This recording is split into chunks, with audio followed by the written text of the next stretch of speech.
मित्रों नमस्कार। मैं राजेश कुमार श्रीवास्तव आज आप लोगों को एडमिशन के बारे में बताऊंगा। एडमिशन से हिंदी में स्वीकृति भी कहते हैं, उसके बारे में प्रकाश डालूंगा।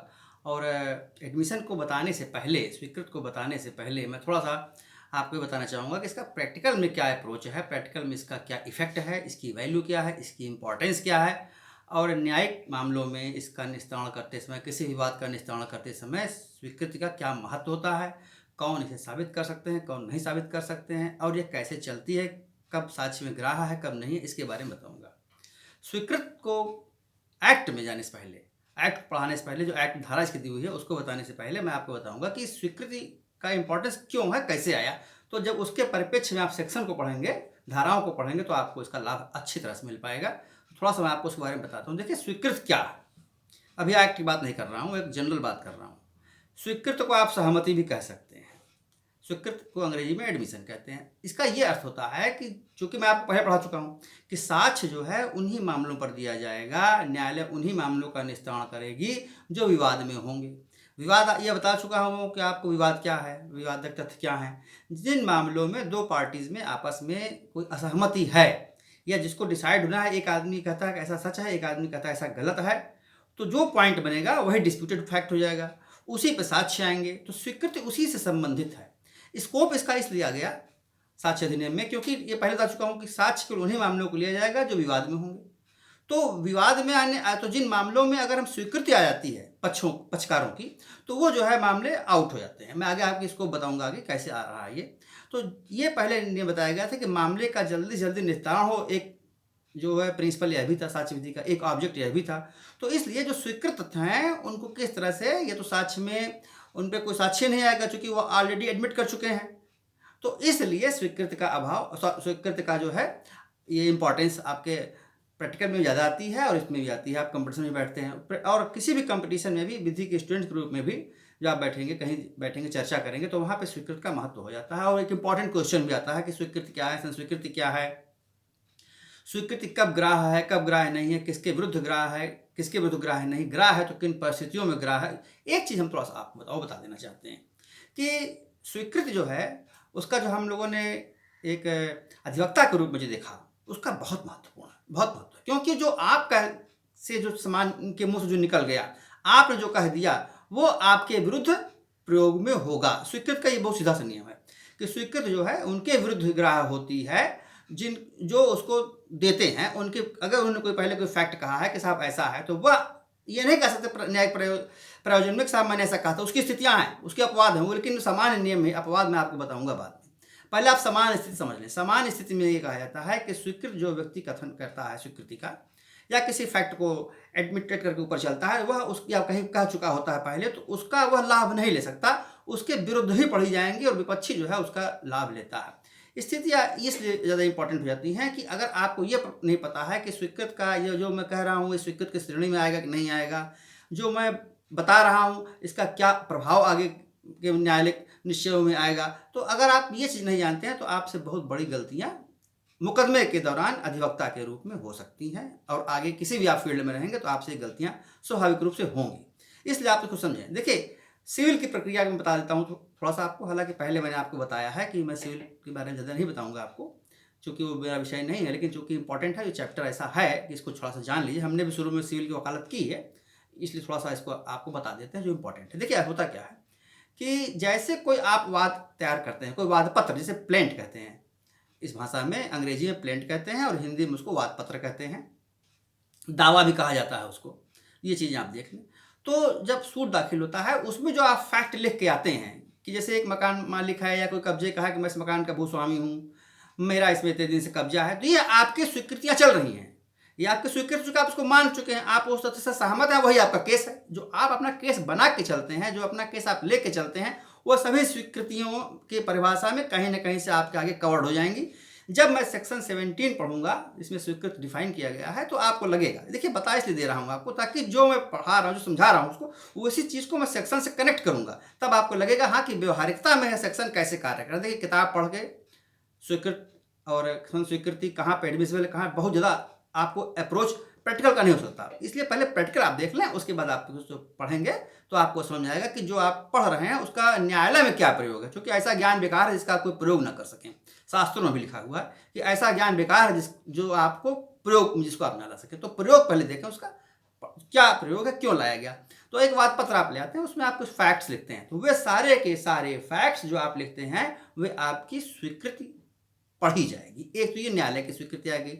अब आप देखें, अब जब स्वीकृति एक आदमी ने प्लेन दाखिल किया तो दूसरा आदमी उसका रिटन स्टेटमेंट दाखिल करेगा, जिसको बयान तहरीरी भी कहते हैं, प्रतिवाद पत्र भी कहते हैं। तीनों चीज़ है, बयान तहरीरी वही चीज़ है, वही चीज़ जो है आपका ये प्रतिवाद पत्र है, और वही चीज़ आपका ये WS है जिसे रिटन स्टेटमेंट कहते हैं। सिविल के मामलों में बता रहा हूँ आपको, थोड़ा सा समझ ले, चूँकि सिविल में भी इसका बहुत ज़्यादा महत्व है।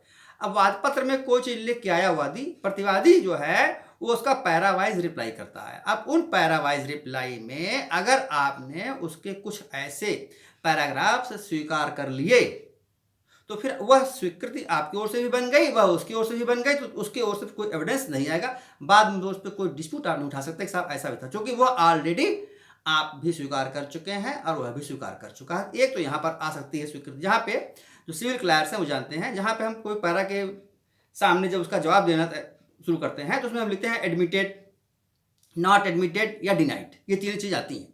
तो एडमिटेड अगर आपने लिख दिया तो इसका मतलब जो प्लेंटिफ का, जो वादी का स्वीकृति थी, जो सहमत था, वही चीज़ को आपने उसको डिटो सहमत कर लिया। एक चीज़ तो ये आ गई।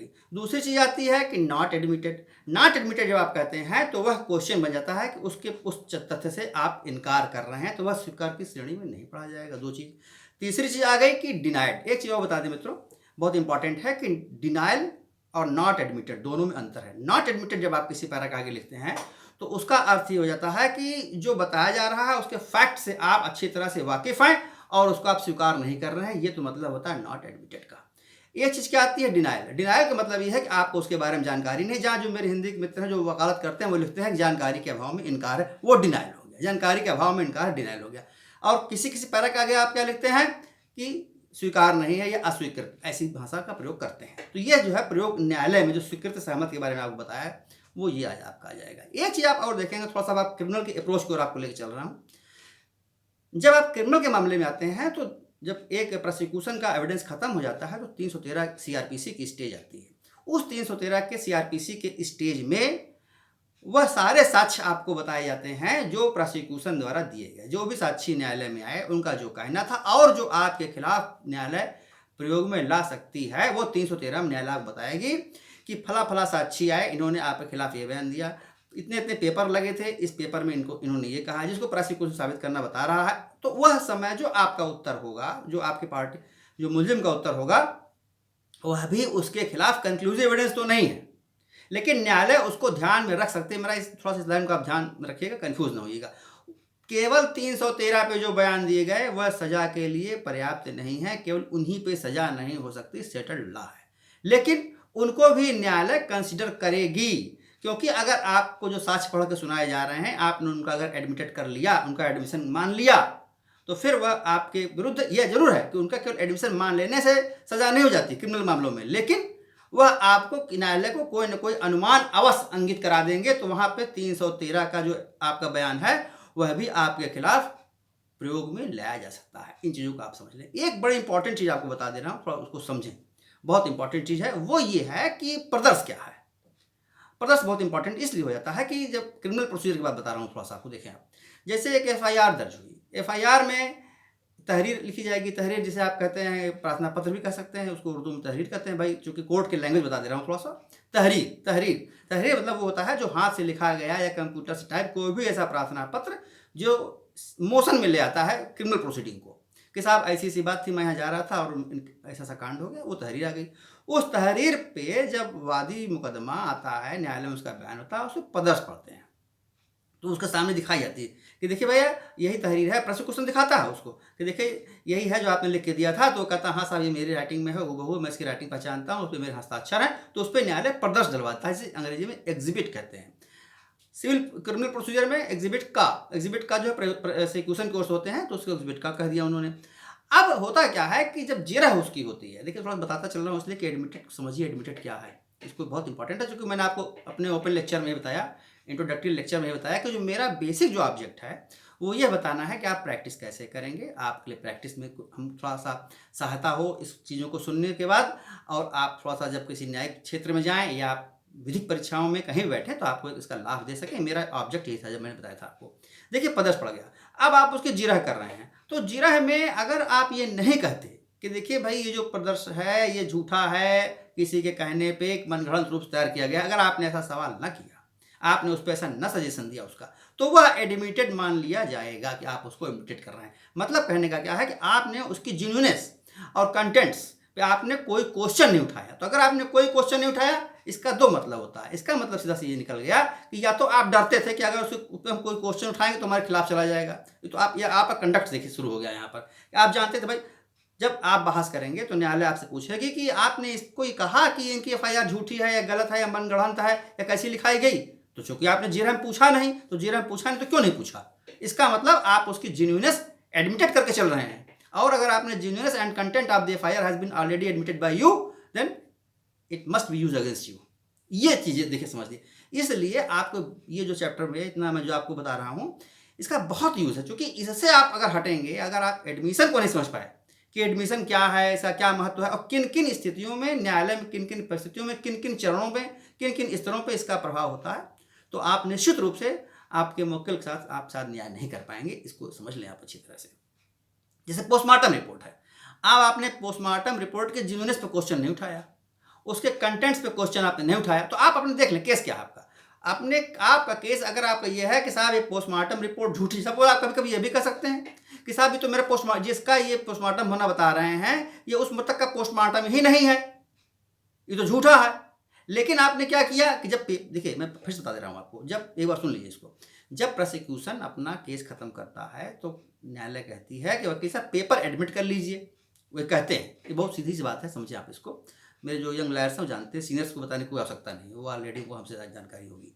देखिए तो कहते हैं पेपर एडमिट कर लीजिए। पेपर अगर आपने एडमिट कर लिया तो फिर उस पेपर पे कोई क्वेश्चन नहीं उठा सकते आप। जैसे आपने गलती से ही लिख दिया कि पेपर एडमिटेड, क्योंकि वो पेपर पर लिखा जाता है प्रदर्श एडमिटेड या डिनायल या फैक्ट्स, उसके बाद आप लिखते हैं कि genuineness admitted, contents of the paper admitted, वो चीज़ आप लिखते हैं। अगर आपने वहाँ पर पेपर एडमिट कर लिया, पोस्टमार्टम रिपोर्ट उसकी एडमिट कर लिया और डॉक्टर से भी आपने उस व्यक्ति की, मृतक की आइडेंटिटी के बारे में क्वेश्चन नहीं किया या यह नहीं पूछा, कहा सजेशन यह नहीं दिया कि देखिए जिसका ये पोस्टमार्टम है वो ऐसा व्यक्ति नहीं था, तो वह मान लिया जाएगा कि आप उस पोस्टमार्टम रिपोर्ट से, उसकी आइडेंटिटी से मृतक की और उसके कंटेंट्स जो पोस्टमार्टम में आए उससे आप पूरी तरह से सहमत हैं।